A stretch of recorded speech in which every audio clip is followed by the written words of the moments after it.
Evangelho de Mateus, capítulo 5, versículos 10 até o versículo número 12. Mateus 5, versículos 10 até o versículo número 12.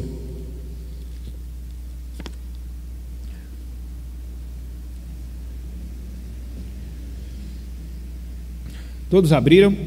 Diz-nos o seguinte a palavra de Deus. Mateus 5, 10 até o versículo 12. Cristo diz: Bem-aventurados os perseguidos por causa da justiça, porque deles é o reino dos céus. Bem-aventurados sois quando, por minha causa, vos injuriarem e vos perseguirem e, mentindo, disserem todo mal contra vós. Regozijai-vos e exultai, porque é grande o vosso galardão nos céus, pois assim perseguiram aos profetas que viveram antes de vós. Até aqui, até o versículo 12, que o Senhor nos abençoe e que Ele aplique a sua santa palavra em nossos corações. Amém. Irmãos, irmãs, amigos, amigas, hoje a gente vai concluir a primeira parte do Sermão do Monte, que trata justamente das bem-aventuranças, ou seja, do caráter, das características que formam aquilo que nós chamamos de cristão, uma pessoa regenerada e transformada pelo Senhor. E aqui, conforme nós observamos, nós temos justamente isso, a oitava bem-aventurança: perseguidos por causa da justiça. É justamente isso que nós encontramos entre os versículos 10 até o versículo 12 do capítulo 5 de Mateus. Não obstante nós estarmos aqui com 3 versículos diante de nós, todos eles tratam dessa mesma perspectiva, todos eles tratam dessa mesma bem-aventurança: aqueles que são perseguidos por causa da justiça. E ao longo desses 2 últimos domingos, a gente está tentando trabalhar e procurando esmiuçar as verdades que estas palavras, que esses versos nos ensinam no que diz respeito a esta bem-aventurança. No primeiro momento, nós mostramos o que é que significa ser perseguido por causa da justiça. No segundo momento, nós vimos os tipos de sofrimentos que experimentam aquelas pessoas que são perseguidas por causa da justiça. E também, num terceiro instante, nós vimos as reações que nós devemos ter quando nós somos perseguidos por causa da justiça. Então, a título de recordação, o que foi que a gente trabalhou dentro do primeiro momento? O que foi que a gente trabalhou dentro do primeiro ponto? O que significa ser perseguido por causa da justiça? Significa sofrer, significa padecer, em virtude de vivermos a justiça de Cristo em nossas vidas, em virtude de nós andarmos nos passos de Cristo em nossas vidas. E como é que a gente resume esse processo? Como é que a gente resume essa realidade? Quando a gente vivencia as 7 bem-aventuranças que nós já estudamos: a humildade de espírito, o choro cristão, a mansidão, o desejo por Deus, a misericórdia, um coração limpo, ser pacificador. Então, na medida que a gente vivencia essas características, na medida em que a gente vivencia essas bem-aventuranças, nós iremos padecer, nós iremos sofrer pela justiça, a justiça de Cristo, o padrão de Cristo que Ele coloca sobre as nossas vidas. Então, todos nós, meus irmãos, todos nós, minhas irmãs, que somos salvos por Cristo, todos nós que andamos nos caminhos do Senhor, a gente, num certo momento, num certo sentido, num certo grau, a gente vai sofrer por causa dessa realidade em nossas vidas. Então, é nisto que consiste, de maneira resumida, essa bem-aventurança, a oitava bem-aventurança: os perseguidos por causa da justiça. E aí, no segundo momento, inclusive foi na semana passada, a gente viu os tipos de sofrimento que a gente padece, os tipos de sofrimento que nós experimentamos em virtude de vivenciarmos a justiça de Cristo em nossas vidas: injúria, perseguição e mentira. Foi isso que Cristo falou, foi isso que Cristo disse, sobretudo no versículo número 11: Bem-aventurados sois quando por minha causa vos injuriarem, vos perseguirem e mentindo disserem todo mal contra vós. Então, o que é injúria? é as pessoas jogar na nossa cara determinadas palavras duras, cruéis, pelo fato de servirmos ao Senhor. O que é ser perseguido? É você ser afugentado, atormentado, e é isso que acontece quando a gente assume o padrão de Cristo nas nossas vidas. E as mentiras são as falácias, são as faltas de verdades que muitas vezes as pessoas proferem contra nós pelo fato de estarmos servindo a Deus, pelo fato de estarmos servindo ao Senhor. Então, é para essas reações por parte do mundo, é para essas reações por parte das pessoas que não servem a Deus, que nós devemos estar preparados quando nós vivenciarmos o Evangelho de Cristo na nossa vida, sermos injuriados, sermos perseguidos e as pessoas inventarem mentira contra nós ou mentiras contra nós, assim como aconteceu a todo o povo de Deus durante a história da igreja. Então, foi o segundo ponto, foi o segundo momento que nós vimos na semana passada. Mas não só isso. Em terceiro lugar, a gente considerou as reações, a gente considerou os comportamentos, a gente considerou as atitudes que nós devemos ter quando nós sofrermos por causa da justiça de Cristo. Então, quais são essas reações?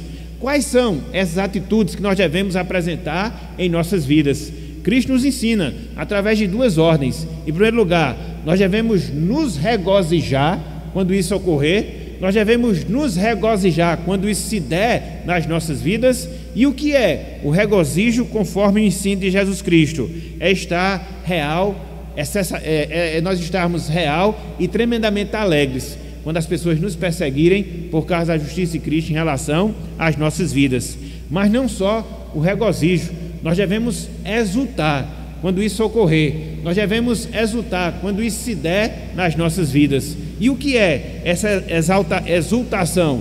É nós saltarmos de alegria, vibrando, alegres, quando por Cristo nós formos dignos de sofrermos por causa da sua palavra, por causa do seu Evangelho. Então, as reações, as atitudes que você, todos nós devemos ter quando nós formos perseguidos por causa da justiça de Cristo em nossas vidas.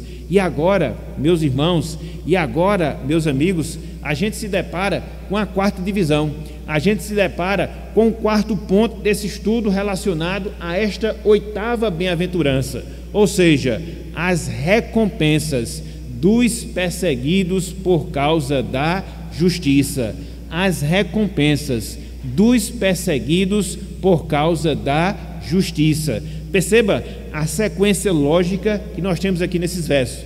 No primeiro momento, nós temos a bem-aventurança em si, ser perseguido por causa da justiça. Depois, a gente vê os tipos de sofrimentos que nós iremos padecer por causa da justiça. Depois, Cristo nos ensina as reações que nós devemos apresentar quando nós sofrermos por causa da justiça e como é que ele vai encerrar, como é que ele vai concluir essa bem-aventurança, apontando para pelo menos duas promessas, para pelo menos duas recompensas quando nós formos perseguidos por causa da justiça. E onde é que nós encontramos isso? Onde é que nós percebemos isso? No versículo 12, a parte B do versículo 12. Acompanhe conosco, por favor, Mateus capítulo 5, versículo 12, a parte B. Eu vou ler o versículo todo, mas enfatizar aqui a parte B. Diz o seguinte, versículo 12: regozijai-vos e exultai, já vimos. Olha só agora: porque é grande o vosso galardão nos céus, pois assim perseguiram aos profetas que viveram antes de vós. O que é que a gente encontra aqui, meus irmãos? O que é que a gente encontra aqui, meus amigos, em termos de resultado, em termos de benefício, em termos de recompensas, quando nós somos perseguidos por causa da justiça? A gente encontra pelo menos duas dessas recompensas. A gente encontra pelo menos dois desses benefícios. E é interessante porque antes de adentrarmos a essas recompensas, antes de adentrarmos a esses benefícios, quando você vislumbra essas recompensas, você se sente motivado, você se sente estimulado a quê? A viver a justiça de Cristo. A quê? A andar nos passos do Salvador e com isso receber a perseguição por causa do mundo. Haja vista o que Deus tem reservado, haja vista o que Deus tem preparado para nós quando isto acontecer, quando isso se der em relação a cada um de nós. Inclusive, na semana passada, quando nós estávamos aqui ministrando essa aula, eu até fiz um desafio bíblico, para os irmãos. Aqui você consegue perceber duas recompensas. Aqui você consegue perceber dois benefícios. O primeiro deles, de certa forma, está bem claro. O primeiro deles, de certa forma, está bem explícito diante de nós. Ou seja, a primeira recompensa, o primeiro benefício, quando nós somos perseguidos por causa da justiça, é que nós receberemos o galardão celestial. Nós receberemos o prêmio celestial. E o segundo benefício e a segunda recompensa é que nós iremos nos identificar com os santos profetas que viveram antes de nós. Então vamos trabalhar essas duas recompensas, vamos trabalhar esses dois resultados quando nós padecemos, quando nós sofremos por causa da justiça de Cristo. Qual é o primeiro deles? Nós receberemos o galardão celestial. Nós receberemos o prêmio celestial que Deus ele tem reservado, que Deus ele tem guardado para aqueles que sofrem por causa de Cristo aqui nesta vida. Então, conforme as palavras do nosso Salvador, há um prêmio, meus irmãos, há um prêmio, minhas irmãs, reservado para nós nos céus, quando aqui na terra, quando ao longo da nossa peregrinação nesta vida, nós sofrermos por causa de Cristo, nós formos perseguidos por causa da sua justiça. E o que é essa premiação? O que é este galardão? O que é este prêmio celestial, repito, que Deus tem reservado para cada um de nós? É a salvação propriamente dita, dentro da sua consumação. É a salvação em tudo aquilo que ela significa, em tudo aquilo que ela é, em tudo aquilo que ela representa e representa para cada um de nós. A comunhão com Deus na pessoa de Cristo, a contemplação da glória de Cristo, a comunhão com os demais santos, a nossa estada nas mansões celestiais e a premiação que nós iremos receber por causa da nossa fidelidade a Deus, por causa da nossa fidelidade ao Senhor. Veja, meus irmãos, veja, minhas irmãs, que coisa maravilhosa, que coisa espetacular, que coisa fantástica nós temos guardada ou que nós temos reservada para cada um de nós. A experiência em si da nossa redenção em Cristo Jesus. É por isso que quando você compara, é por isso que quando você avalia os sofrimentos nesta vida, que muitas vezes a gente padece, que muitas vezes a gente pena por sofrer a Cristo, por sofrer por Cristo, e você compara com aquilo que tem guardado, com aquilo que tem reservado para nós, você chega à conclusão que o sofrimento aqui é muito pouco, o sofrimento aqui é insignificante em comparação com aquilo que nos aguarda na eternidade. Então, era justamente isso que Cristo estava ensinando, era justamente isso que Cristo estava dizendo aos seus discípulos e está nos dizendo hoje a nós. Nós vamos sofrer por causa do Evangelho? Sim. Quando nós vivenciarmos a palavra de Deus na nossa vida, as pessoas irão estranhar com toda certeza. Em alguns momentos elas irão reagir contra nós, não resta a menor dúvida. E o que fazer? Perseverarmos. Por quê? Em virtude da premiação que Deus ele tem reservada para cada um de nós. E é interessante porque quando você olha alguns outros textos da palavra, você percebe essa verdade sendo esclarecida, sendo definida e que serve de um grande conforto, de uma grande alegria em nossos corações. E aqui eu queria separar, como de fato separei, alguns textos que apontam para esse fato, ou seja, esse galardão celestial, essa premiação celestial, a salvação dentro da sua consumação, a nossa comunhão com Deus, a nossa contemplação da glória de Cristo, os prêmios que nós receberemos quando nós partirmos para a eternidade. A palavra de Deus ela é vasta nesse sentido em nos mostrar essas verdades. Então vamos ver alguns destes textos para que a gente possa se aperceber dessa verdade. Abram por favor aí, Romanos capítulo 8, versículo 18. Olha só que coisa interessante o apóstolo Paulo aqui nos ensina. Ele fala acerca desses dois aspectos que caracterizam as nossas vidas. O primeiro aspecto é o aspecto do sofrimento em si por causa de Cristo. O segundo aspecto, a glória celestial que nos está reservada por nós estarmos em Cristo. Olha só, Romanos capítulo 8, versículo 17 e também o versículo 18. Romanos 8, 17 e também o versículo número 18. Olhem só o que Paulo aqui fala, ó. Ora, se somos filhos, somos também herdeiros. Ele prossegue: herdeiros de Deus e co-herdeiros com Cristo. Se com ele sofremos, preste atenção nessa parte final, também com ele seremos o quê? Glorificados. Nós somos herdeiros de Deus, nós somos co-herdeiros com Cristo. Sofremos por Cristo aqui na terra, mas em Cristo nós seremos glorificados. Veja que coisa fantástica, veja que coisa maravilhosa, veja que coisa espetacular. E Paulo não para por aí. Olha só o que ele fala no versículo seguinte, versículo 18, olha só: porque para mim, prossegue Paulo, tenho por certo, veja, que os sofrimentos do tempo presente, olhem só, não podem ser comparados com a glória a ser revelada em nós. Veja essa proporção, meus irmãos. Os sofrimentos que a gente padece, os sofrimentos que a gente experimenta aqui na terra, eles não têm nenhuma comparação com a glória que vai ser revelada a nós. Por quê? É algo muito pequeno, é algo muito fútil com aquilo que Deus de fato tem reservado para cada um de nós. Então, era essa a perspectiva do apóstolo Paulo, era essa a avaliação que ele fazia. Ele sofria sim por um breve momento, ele sofria sim numa certa intensidade, mas quando ele vislumbrava a eternidade, quando ele vislumbrava a glória celeste e tudo aquilo que a envolvia, ele chegava à conclusão: meu sofrimento não é nada, é muito pouco, é insignificante em relação àquilo que Deus tem preparado para mim, os galardões celestiais, esse prêmio, essa recompensa por aqueles que sofrem por causa da justiça de Cristo aqui na terra.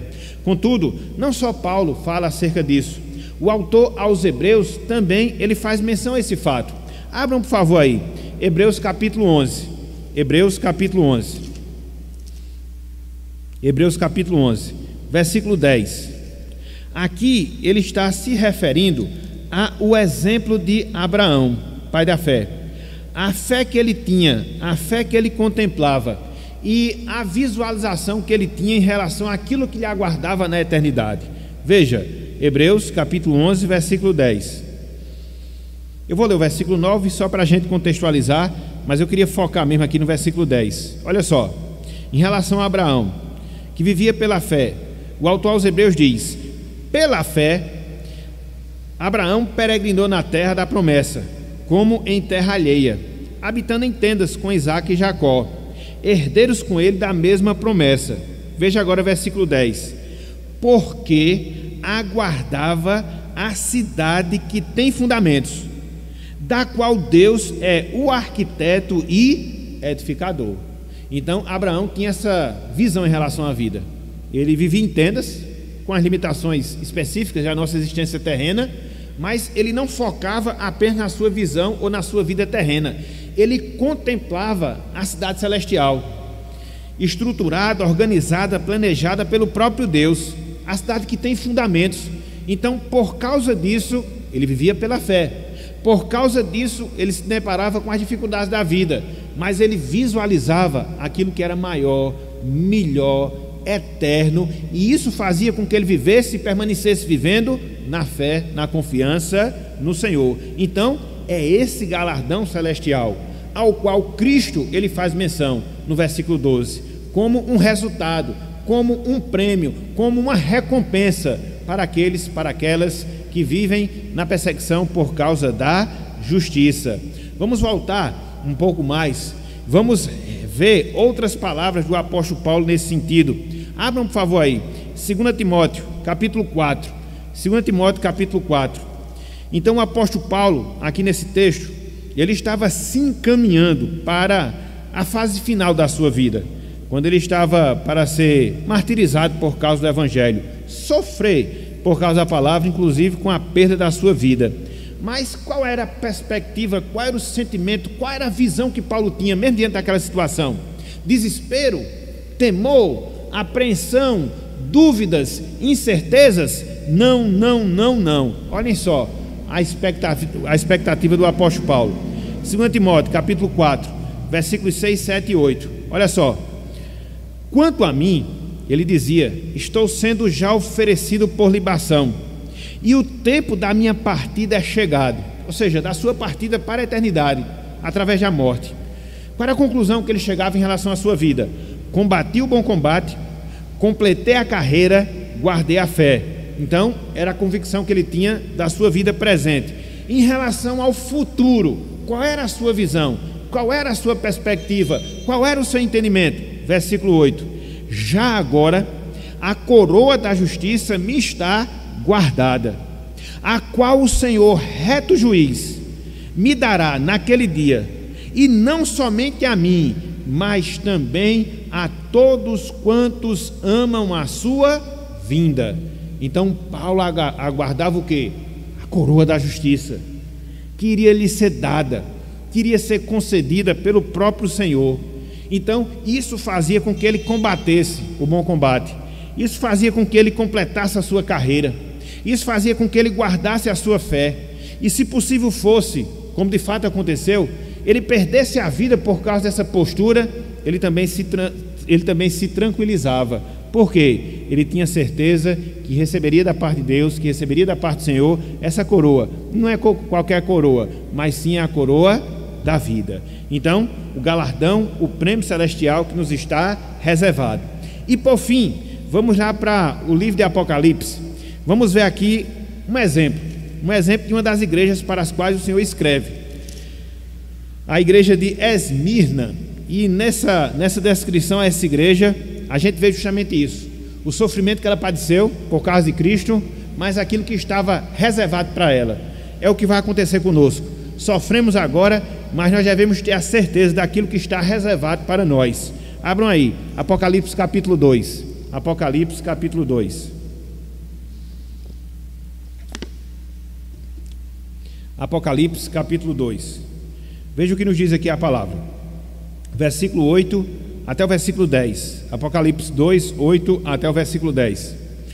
Ao anjo da igreja em Esmirna escreve: estas coisas diz o primeiro e o último, que esteve morto e tornou a viver. Veja agora, versículo 9, a descrição que o Senhor faz desta igreja, a igreja de Esmirna. Então ele diz: conheço a tua tribulação. Veja que é uma igreja atribulada. A tua pobreza, mas tu és rico, e a blasfêmia dos que a si mesmos se declaram judeus e não são, sendo antes sinagoga de Satanás. Então eram irmãos oprimidos por causa dos falsos judaizantes ou dos judaizantes. Eram irmãos atribulados, eram os irmãos que sofriam por causa do evangelho, sofriam por causa da palavra. E o que é que Cristo fala para aquela igreja? Confortando-os. E o que é que Cristo fala para aquela igreja? Consolando aqueles irmãos. Você encontra aqui no versículo 10. Você encontra aqui no versículo 10. Olhem só o que ele aqui nos diz, olhem só o que ele aqui nos ensina. Não temas as coisas que tens de sofrer. Não tenha receio, não tenha medo do sofrimento que você terá de padecer. Eis que o diabo está para lançar em prisão alguns dentre vós, para ser dispostos à prova, e tereis tribulação de 10 dias. Veja o final, a exortação final diante dessa realidade: ser fiel até a morte, veja, e dar-te-ei a coroa da vida. Está vendo, meus irmãos, que existe um prêmio para nós? Está vendo que existe uma recompensa? Não é qualquer prêmio, não é qualquer recompensa, mas é essa coroa da vida, esse galardão celestial. Agora observe que esse galardão celestial, ele é recebido quando antes a gente é atribulado, quando antes a gente sofre por causa do evangelho. Não existe glória sem cruz, não existe glória sem cruz. Então, às vezes a gente quer inverter, porque a gente quer um caminho mais fácil, mas não existe caminho fácil, muito pelo contrário. E a palavra de Deus, ela é muito clara, ela é muito tácita nesse sentido. Então, existe uma promessa, sim, a coroa da vida. E o que é que nós devemos fazer? Sermos fiéis até a morte. Se tivermos de padecer, vamos padecer. Se tivermos de sofrer, vamos sofrer. Cristo estará conosco. E assim, quando Ele completar o seu plano em relação a nós, seremos premiados pela nossa dedicação, seremos premiados pela nossa fidelidade. Então, que a gente possa considerar, meus irmãos, que a gente possa refletir, minhas irmãs, nos grandes tesouros, nos grandes galardões que o Senhor Jesus Cristo Ele tem reservado para o seu povo. Não qualquer povo, mas para o seu povo que é fiel, para o seu povo que é perseverante, para o seu povo que é santo, que se mantém firme no seu caminho, que se mantém firme na sua palavra. Isso pode gerar para nós problemas, humanamente falando, sim, inclusive de nos levar ao sofrimento, à dor, talvez até à morte, como aconteceu aos nossos irmãos no passado, como acontece aos nossos irmãos hoje em algumas localidades do mundo. Mas aí, o que fazer? Permanecer nessa fidelidade. Para quê? Para que a gente possa se preparar, e mesmo que a morte vier nos abater, e mesmo que a morte chegar a bater na porta da nossa vida, a gente possa ter certeza que, se isso se der, vai ser a passagem de Deus, para que a gente possa receber a sua premiação, para que nós possamos receber a coroa da vida, o nosso galardão celestial. Então, esta é a primeira recompensa, esta é a primeira premiação. Para quem? Para quem sofrer por causa da justiça. O nosso sofrimento é passageiro, o nosso sofrimento é momentâneo, o nosso sofrimento é limitado a esta terra. A nossa glória não, ela é celestial. A nossa glória não, ela é eterna, para todo sempre. Olha só, a visão que o apóstolo Paulo tinha também disso, quando ele escreve a sua carta aos cristãos, a sua segunda carta aos cristãos da igreja de Corinto. Abra aí, por favor, 2 Coríntios capítulo 4. 2 Coríntios capítulo 4. Essa era a perspectiva que também ele tinha, dentro da realidade que padecia dos sofrimentos. Olhem só, 2 Coríntios capítulo 4, versículo 17. 2 Coríntios capítulo 4, versículo 17. Ele diz, olha só: porque a nossa leve e momentânea tribulação produz para nós eterno peso de glória, veja, acima de toda a comparação. Então não há como você equiparar, não há como você comparar. O nosso sofrimento aqui, ele é leve, o nosso sofrimento, ele é momentâneo, quando você o avalia em relação àquilo que nos aguarda na eternidade. Se você fizer uma avaliação, se você fizer uma comparação com as coisas pertinentes a este mundo, aí você vai ver, talvez não vale a pena sofrer por causa de Cristo, porque as coisas desse mundo, elas são passageiras. Agora, se o seu ponto de referência for aquilo que lhe aguarda no céu, então o sofrimento que você passa aqui na terra, ele é leve, ele é momentâneo. A grande questão é, qual é a nossa referência? São as coisas dessa vida? Aí talvez não vale a pena. São as coisas celestiais? Não, aí sim vale a pena. Então, era essa a perspectiva, era essa a visão que o apóstolo Paulo tinha. As suas tribulações, os seus sofrimentos, as perseguições que padeciam, eles eram leves e momentâneos em relação àquilo que lhe aguardava na eternidade. Então, em primeiro lugar, meus irmãos, em primeiro lugar, minhas irmãs, qual é a nossa recompensa? Qual é o prêmio que está reservado para nós? Quando nós vivemos a justiça de Cristo aqui na terra, os galardões, as premiações celestiais, eternas, que nós iremos receber na consumação da nossa salvação, e tudo aquilo que ela representa e tudo aquilo que ela significa. Mas é só isso? Não. Conforme nós falamos, existe uma segunda recompensa. Conforme nós falamos, existe um segundo prêmio quando nós somos perseguidos por causa da justiça. E qual é essa recompensa? Qual é esse prêmio? Nós nos identificaremos com os santos profetas. O primeiro prêmio, de certa forma, está ligado à eternidade. O segundo prêmio, ele está relacionado ainda à nossa vida presente, ainda à nossa vida atual. E o que é? Quando você padece por causa da justiça de Cristo, quando você sofre perseguições por ser temente a Deus, por ser fiel ao Senhor, por ser dedicado a Ele, você vai ser identificado com os santos profetas que seguiram nesse mesmo caminho, que experimentaram essa mesma realidade. Alguém já disse, meus irmãos, alguém já disse, minhas irmãs, que profeta que é profeta tem vida curta. E por que isso?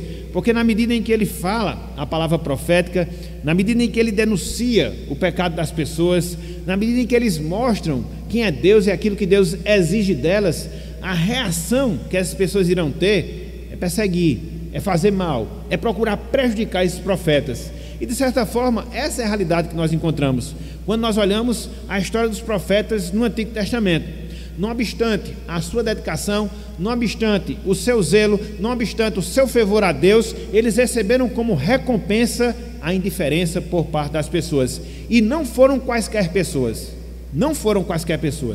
mas o próprio povo de Deus, o próprio povo da aliança. Até porque Deus levantou os profetas, e Deus levantava os profetas no Antigo Testamento para apontar para o povo de Deus os seus pecados, as suas falhas, e para que desta forma, agindo dessa maneira, aquelas pessoas se voltassem dos seus caminhos maus e se voltassem para o Senhor. E foi justamente por causa disso que Deus levantou dezenas e dezenas de profetas, dezenas e dezenas de pessoas fiéis a Ele. E o que foi que essas pessoas receberam? Da parte das pessoas para as quais eles se dirigiram para falar a verdade e de certa forma lhes fazer bem. O que foi que eles receberam? Injúria, difamação, perseguição e morte, porque infelizmente essa é a característica de quem é uma voz de Deus, um profeta de Deus aqui na terra. E é interessante porque o próprio Cristo, ele faz menção disso, dessa via crucis, né, entre aspas, que os profetas eles experimentaram por parte dos próprios judeus, do próprio povo da aliança. Abram por favor aí, Mateus capítulo 23. Mateus capítulo 23. Aqui é uma denúncia, e nós até fizemos essa leitura, se não foi domingo passado, foi domingo retrasado. Uma denúncia que Cristo faz aos escribas e os fariseus, hipócritas, e dentre essas denúncias que Cristo faz também essa, que os pais daqueles escribas, daqueles fariseus que perseguiram a Cristo, foram os mesmos que perseguiram os profetas nos tempos deles. Mateus capítulo 23, versículos 29 até o versículo 31. Mateus 23, versículos 29 até o versículo número 31.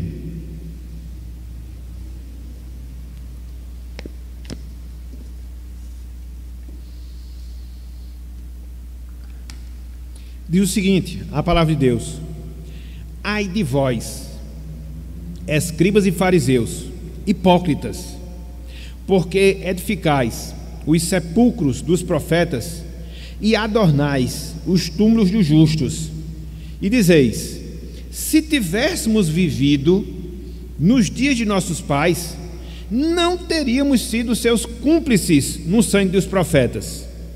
Assim, contra vós mesmos testificais que sois filhos dos que mataram os profetas. Enchei vós, pois, a medida de vossos pais. Então, o que é que Cristo está falando aqui? Denunciando a hipocrisia dos escribas e fariseus, porque a desculpa deles era justamente essa: se nós tivéssemos vivido antes, a gente não teria se coligado aos nossos pais para perseguir, para matar os profetas. E aí eu fico perguntando, eles estavam fazendo o que com Cristo? A mesma coisa, não com qualquer profeta, mas com o próprio Filho de Deus. Então eles estavam indo no caminho dos seus antepassados, eles estavam indo no caminho dos seus pais, no que tange a perseguição dos homens justos, fiéis. Porque profeta é assim, meus irmãos. Isso acontece na nossa vida. Nós, de certa forma, somos profetas de Deus, porque nós falamos a sua palavra. E experimente fazer isso. Experimente usar a palavra de Deus. Experimente usar o Evangelho para confrontar as pessoas do seu pecado. A perseguição não vai começar lá fora, não. A perseguição vai começar dentro da igreja, porque as próprias pessoas que se dizem salvas, as próprias pessoas que se dizem santas, elas não escutarão, elas não se dobrarão à palavra do Evangelho, à palavra de Deus que porventura vocês proferirem. E aí você pode se preparar, vai vir a indiferença, vai vir a cara feia, e assim sucessivamente. Isso dentro do contexto da igreja. Quando você vai para o mundo, aí o negócio se intensifica.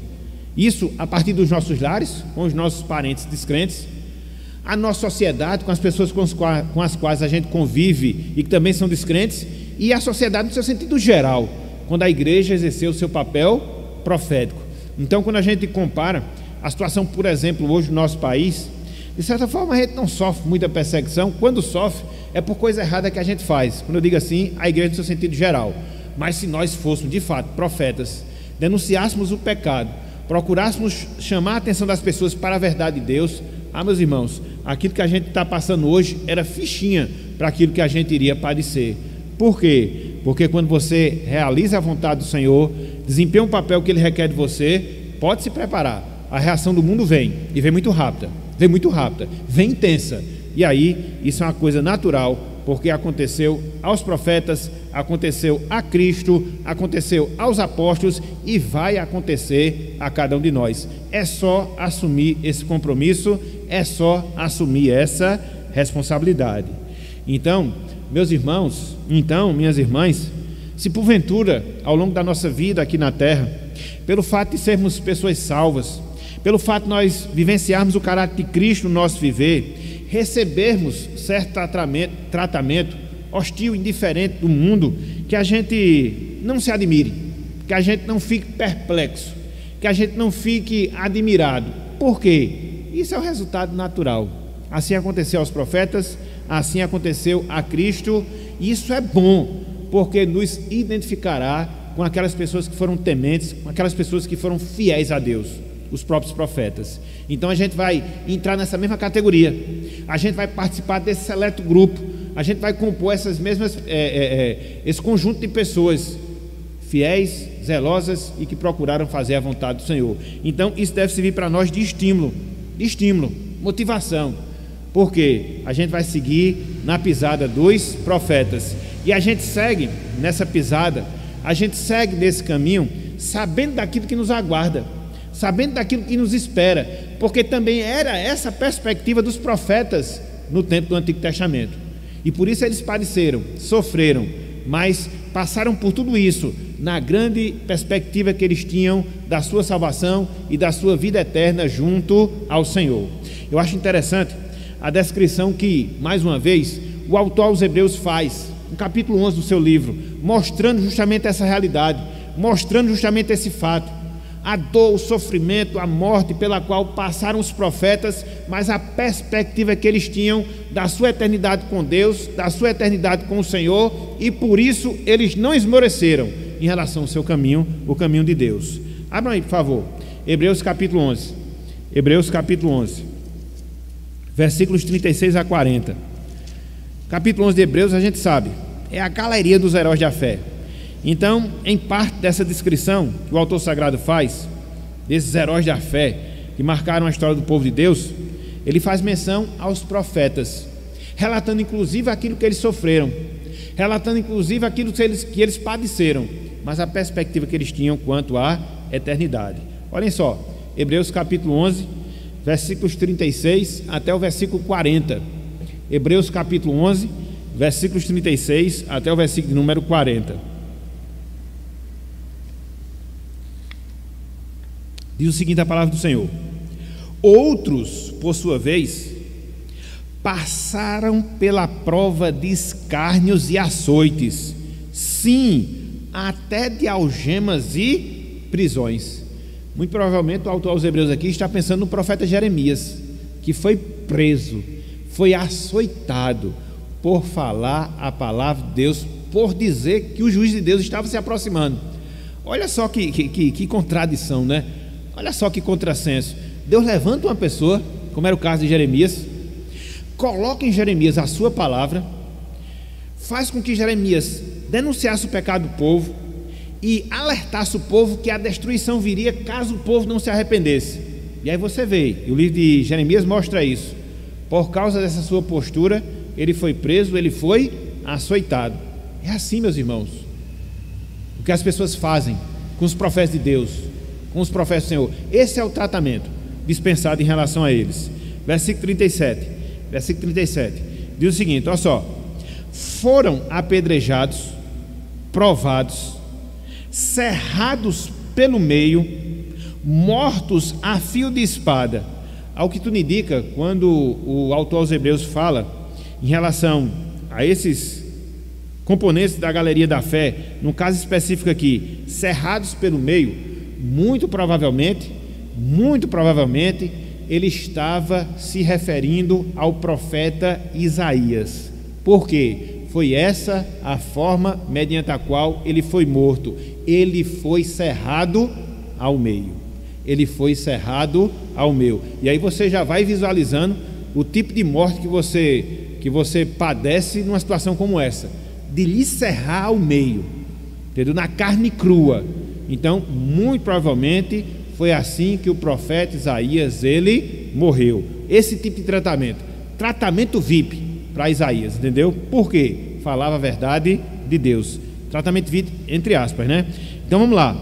Andaram peregrinos, vestidos de peles de ovelhas e de cabras, necessitados, afligidos, maltratados.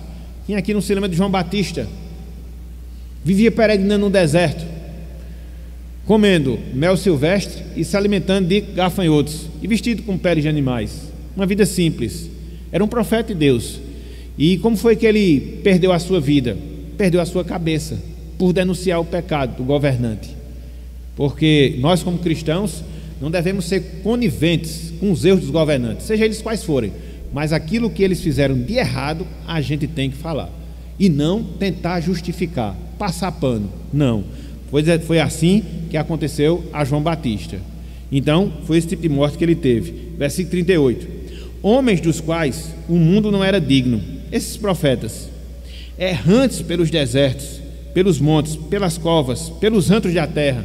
E aqui me vem à mente Elias, né?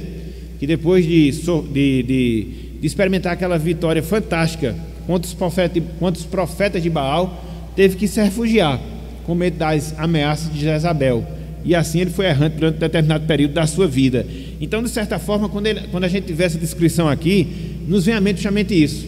Vários profetas do Antigo Testamento, vários profetas, servos de Deus, que falaram da sua palavra lá no passado e o tratamento que eles receberam por causa disso. E aí fecha, versículo 39, versículo 40.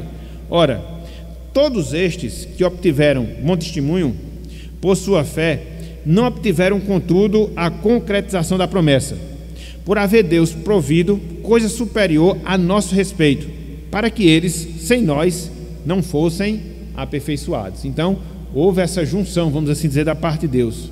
Eles fizeram a sua obra, mas não completaram. Essa obra foi completada conosco, com as revelações que nós recebemos em Cristo, sua encarnação, seu evangelho, para que assim nós formássemos um só corpo. Então, só para chamar a atenção a esse fato, só para chamar a atenção a essa realidade. Que fato, que realidade? Profeta, meus irmãos, profeta, minhas irmãs, tem vida curta. Tem vida curta porque fala a verdade de Deus. Tem vida curta porque vive a verdade de Deus. Então vale a pena sofrermos por causa da justiça, porque nós vamos ser identificados com essas pessoas. Vamos pertencer a esse grupo seleto de homens fiéis, que como retribuição, pela contribuição que eles fizeram, receberam penalidade, sofrimento, tribulação, vergonha, morte e dor. Então, as duas recompensas para aqueles que sofrem, são perseguidos por causa da justiça. Uma recompensa que nos liga ao futuro, o galardão celestial. Uma recompensa que nos atrela ao presente, a identificação com os profetas. Então, é isso que Deus reserva, é isso que Deus guarda para aqueles que são perseguidos por causa da justiça. E com isso, a gente conclui o quarto e último ponto da nossa bem-aventurança. Então, fechando o nosso estudo de hoje, o que é que a gente pode falar? Fechando o nosso estudo de hoje, o que é que a gente pode dizer? O cristianismo sempre apresentará as suas contradições, entre aspas, quando ele, o cristianismo, for comparado aos pensamentos e ao comportamento do mundo. E qual é uma dessas contradições? E qual é uma dessas incoerências? É justamente essa ideia, que a gente vai desfrutar de uma alegria quando nós formos perseguidos por causa da justiça. Geralmente você se alegra quando recebe o benefício, mas nesse caso aqui, Cristo disse que nós seremos mais que felizes quando nós padecermos por causa da sua justiça. Hoje, meus irmãos, hoje, minhas irmãs, o evangelho, entre aspas, que é anunciado, ele não se preocupa com isso, de alertar o povo de Deus, de mostrar ao povo de Deus a realidade do sofrimento que acompanha aqueles que lhes são fiéis. Muito pelo contrário, muito pelo contrário. No evangelho atual, falar de sofrimento é uma blasfêmia. Você pode falar de tudo, menos de sofrimento. Afinal de contas, isso não é atrativo, afinal de contas, isso não é convidativo. É muito mais fácil declarar vitória, apregoar bênçãos, prosperidade e assim sucessivamente. Contudo, a grande verdade que fica é que Cristo disse: bem-aventurados os perseguidos por causa da justiça. Então Cristo nos ensinou, Cristo nos mostrou que nós só seremos verdadeiramente satisfeitos quando a gente padecer por andar no caminho, quando a gente padecer por seguir a palavra de Jesus Cristo.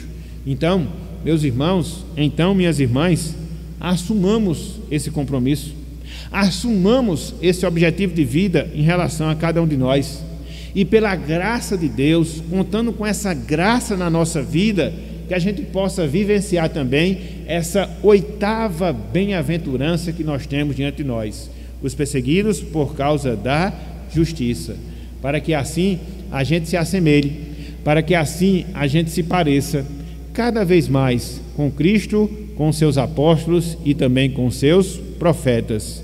Eu queria encerrar contando aqui uma história de um cristão muito virtuoso, um cristão muito pujante em termos espirituais, que de certa forma marcou o primeiro século, justamente por causa da sua fidelidade a Deus e a sua coragem. O nome dele, ou ele se chamava Chrysostom, acho que é assim que se pronuncia. Ele viveu naquela região onde hoje é a Armênia. Então diz o seguinte em relação a ele, preste atenção para a gente poder fechar o nosso estudo na manhã de hoje. Disse que Chrysostom, grande cristão da antiguidade, que foi chamado diante do imperador romano e ameaçado de ser banido se não parasse de proclamar a palavra de Deus. Então, quando ele compareceu perante o imperador romano Arcádio, então ele disse as seguintes palavras, dentro do diálogo que ele teve com aquele imperador. Preste atenção. Majestade, dizia ele, não podes me banir, pois o mundo é a casa do meu pai. Não podes me banir, porque o mundo é a casa do meu pai. E aí o imperador romano Arcádio, ele respondeu da seguinte maneira: então eu vou ter que matá-lo, tirar a sua vida. De maneira furiosa, ele assim falou. E aí Chrysostom respondeu: não podes, imperador, pois a minha vida está guardada com Cristo em Deus. Retrucou o imperador: seus tesouros, eles serão confiscados por parte do Império Romano. E aí ele responde mais uma vez ao imperador: majestade, isso não é possível. Os meus tesouros estão nos céus, onde ninguém pode arrombar, onde ninguém pode roubar. E aí volta o imperador e diz a Chrysostom: eu o afastarei dos homens e tu não terás mais amigos. E ele mais uma vez responde: isso não poderás fazer também, porque eu tenho um amigo nos céus que disse: de maneira nenhuma o deixarei, jamais o abandonarei. Então, depois dessa audiência, Chrysostom, ele acabou sendo expulso da Armênia, mas continuou a pregar o evangelho através de cartas que ele correspondia em relação às pessoas.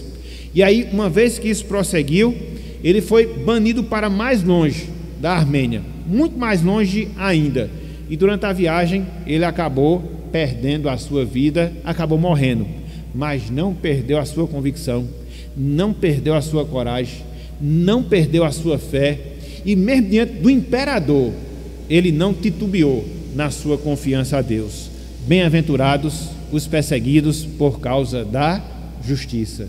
Então que sigamos, meus irmãos, que sigamos, minhas irmãs, exemplos como esses, e que a gente não venha abrandar a nossa fé, abrir mão da nossa convicção, abrir mão dos nossos valores, independente daquilo que nos sobrevenha, mas que nós confiemos, e se tivermos que sofrer, se tivermos que padecer, que a gente o faça, porque quando isso se der, nós seremos mais que felizes. Bem-aventurados os perseguidos por causa da justiça.